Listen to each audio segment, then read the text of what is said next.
Hey guys, today we're going to be upgrading the shed fire alarm audio system. So before I had an external amplifier and it was controlled from the fire panel. So it was a completely separate amplifier with its own bell input and addressable inputs.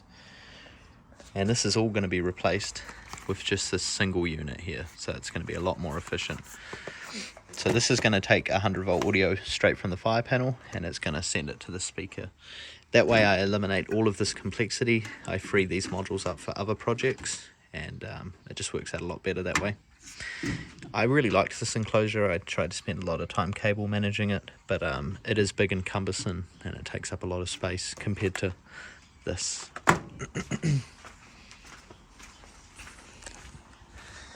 Okay, so here's the existing cables that we need to work with. These two solid core cables here are our loop in and out. We've got our grey cable, that's our sounder, and this other red cable here is linear heat, and that can also be controlled with that apartment module. So our first step is to, so what we have to do today actually, before I get too in depth, is we need to pull a speaker wire from the existing system.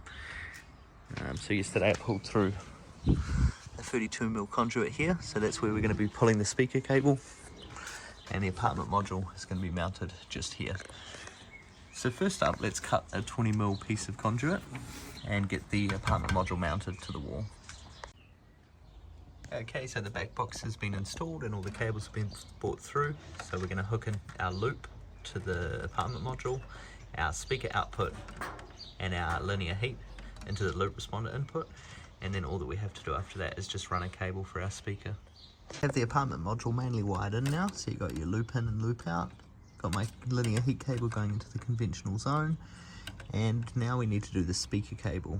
So this is the speaker output and it's going to go into this terminal here, but first we need to switch this resistor over because the resistor that's in the speaker at the moment is 10k and this resistor is 47k, so we'll need to switch those over. So what I'll do is I'll put the speaker circuit in here now and then we'll switch the resistor over. It's well due for a clean. It's been a while since I've opened this one up, so we'll see what kind of surprises are behind. If I can get it off.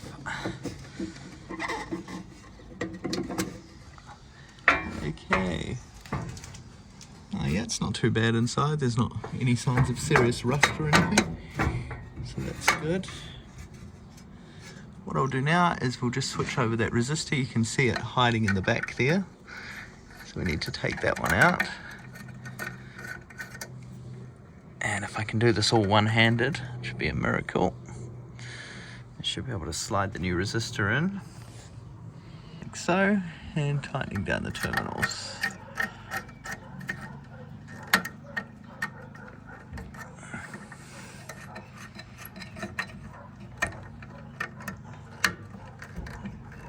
Okay, let's see if that's got it. So our cables are in pretty secure, and our resistor is also in pretty secure. Okay, just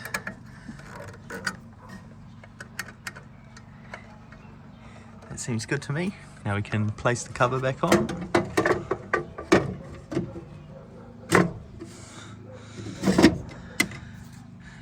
Voila! Okay, so I thought we'd finished, but what I didn't take into account is that the linear heat also has a different end of line. It also has a 47k end of line, and we need to change it to 10k. The way I was able to tell that is there's actually an orange light flashing on the apartment module. You can see it there, and that corresponds to all these fault codes here. Ooh. So just by using that, I was able to tell that the zone's still in defect, and then I remembered that it's actually a 47k resistor. So let's pop over there now and we'll swap that resistor out. Okay, the correct 10k resistor is now in place, and it was pretty handy because I was able to just use it from the speaker.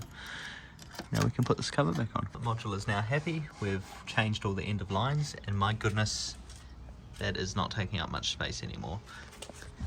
This cabinet used to pretty much take up the whole wall. So from that to a tiny little apartment module, it's going to be really nice.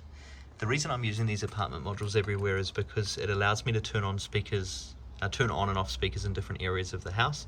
So with the one amplifier, I can route the sound to all the different rooms and only play sounds in the rooms that need it. Okay, so now comes arguably the fun part. I quite enjoy programming, so this is kind of my favourite bit of the install. The thing that I'm not looking forward to is dragging that cable all the way through the house and out to the shed. I'll try and film a little bit of that at the end and then show you the end result, but we'll see how it goes.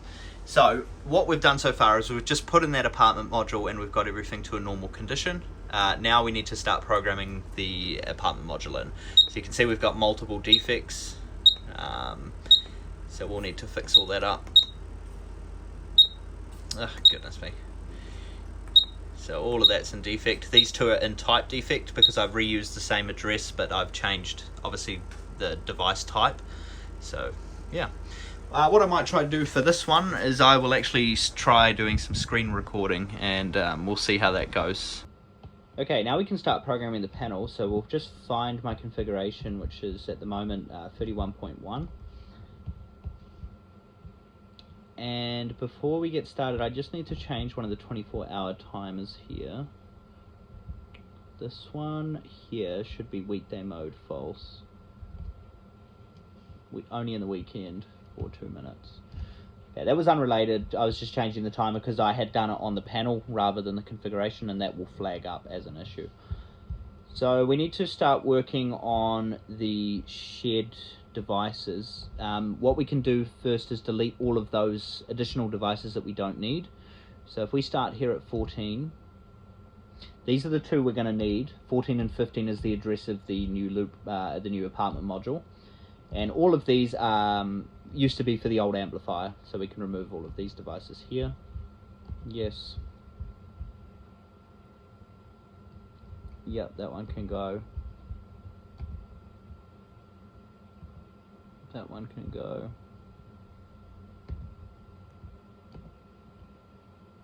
19, what's 19? That is shed amps main fault. Yep, that can go. 20.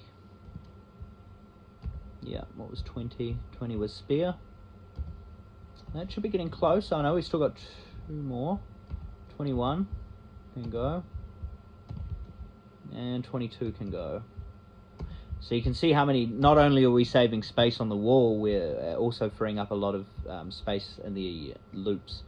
I'm still nowhere near exceeding the 100 module limit, but hey, any spare addresses is good.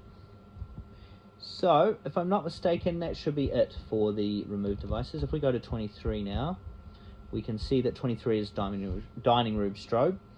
That's perfect. So now 14 on the loop responder is going to be the input, not the output. So we need to change this to loop responder. This is actually going to be the linear heat cable. And this one here is going to be the shed. Actually, we'll call that main shed speaker. Gosh, if I could spell. Output. We don't need to call it output. Main shed speaker, that's good enough. That one needs to be changed to Bell M. So you got Bell and Bell M. Bell M is monitored, so we want it monitored. Alright, the only other thing, it's a pet peeve, it's not a pet peeve, but any outputs that aren't specifically controlled via zone logic, I always set to zone 0, just a personal preference. And this linear heat cable here needs to be set to zone 8. Zone 8, cool. We can also see that there are 6 devices mapped to the loop responder at the moment, which is incorrect, should not be doing that. That actually needs to be mapped to a group.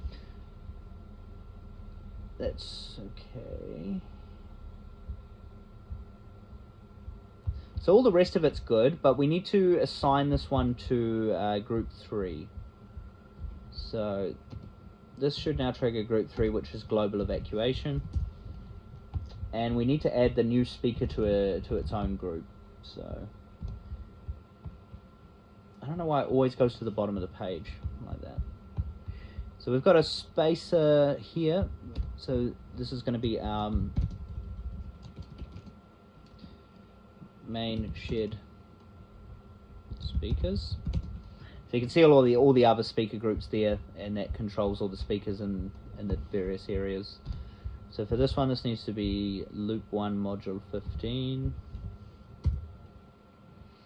And that's that group sorted. And also on global evacuation, which is group 3, we need to assign group 8. Group 8, and we'll just move gate 2 over here. Cool. So now we've assigned the group 8 to global evacuation, and that controls the speakers via there. And if we go in and out of there, we should see now it has a mapping. Cool, so that's that sorted. What else do we need to do? We need to alter all the devices in the shed, which starts, I think, where are we? Right side front. So on all of these here, actually it might be easier to open this window to edit. So edit these.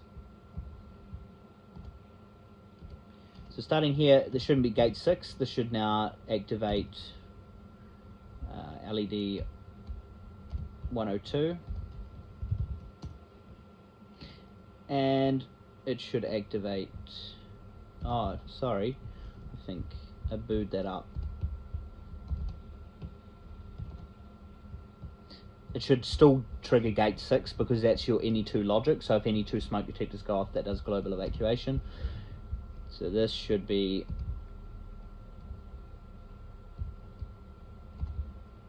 LED 102 and group 8. Cool, update, and we just continue doing that all the way along. Okay, that's all of those finished. We should be good to go. And now if we go back to our overview of everything and go down to our module that we've been editing today. Linear heat cable. Why does it still say there's 6 assignments? That's not right. I think it just hasn't updated. Let's go out of it completely to another loop, then back. And if we scroll down, we should see that those assignments are gone. There we are, 15. That is very weird that it's still showing 6 assignments. I clearly removed all of that. So let's just go ahead and save it. This program is generally pretty good, but it can be a little glitchy at times. So we'll just try and relaunch this now. Whoops, wrong thing.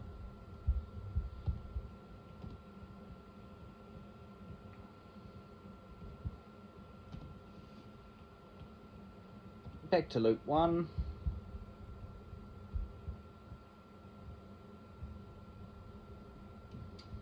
And 15. Okay, there we go, it's fixed. So, as I said, this program's not perfect. Sometimes it doesn't reflect properly, but that's good that that's all sorted now. So, linear heat cable, it's a loop responder on zone 8, that's correct. It sets off the evacuation group, yes. The reason I'm doing that is because in system options, I have my MCP alarm, evacuation, and heat detector alarm all set to group 3. But a loop responder, it doesn't really know if it's a heat or a smoke, so it won't set it off by default, and that's why we've assigned it to group 3, which is my global evacuation group. Okay, last thing to check is the bell. So zone 0, that's correct. I'm sorry, where are we? 15. Zone 0, it's got one mapping, which should be group 8, which it is. And there should be no outputs for it. Cool, so that's all saved. We need to go online now. And we'll send this to the panel. Let's go ahead and send it. I'll fast forward this bit and then we'll see if it's all normal. Alright, I've switched back into camera mode now. So you can see the panel is uploading the firmware, or the configuration rather. You can see the lights flashing on the serial to Ethernet converter there, means the data's going over. And up here you can see that it is sending the configuration to PC. Okay, the panel configuration is just uploaded. Everything's looking good. I can see the normal light is on. We'll check the status of our device we just installed. So if we go to loop and module 15, or 14 and 15. Linear heat cable is normal, so now we can go check that and see if that goes into fire. Our bell, we can make sure the output turns on, but I think for this video it's almost 5 o'clock. I don't think it's really worth running a whole cable in this video. So in the next part we'll run the cable to the shed and test the audio side of things. So let's head out to the shed now. Let's take a magnet to that linear heat cable and make sure it all works. Got the laptop open here, and we'll now trigger the linear heat and make sure it goes into a fire condition.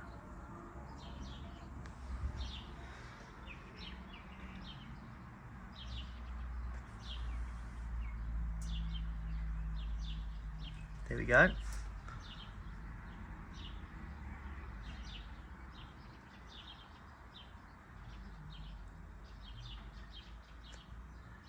Cool. So now it's an alarm. And we will reset it.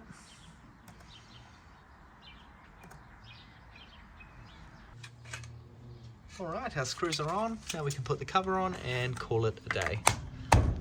I'll see you in the next part where we can give this an address label, we can run the speaker cable and make sure it's all good. Thanks for watching.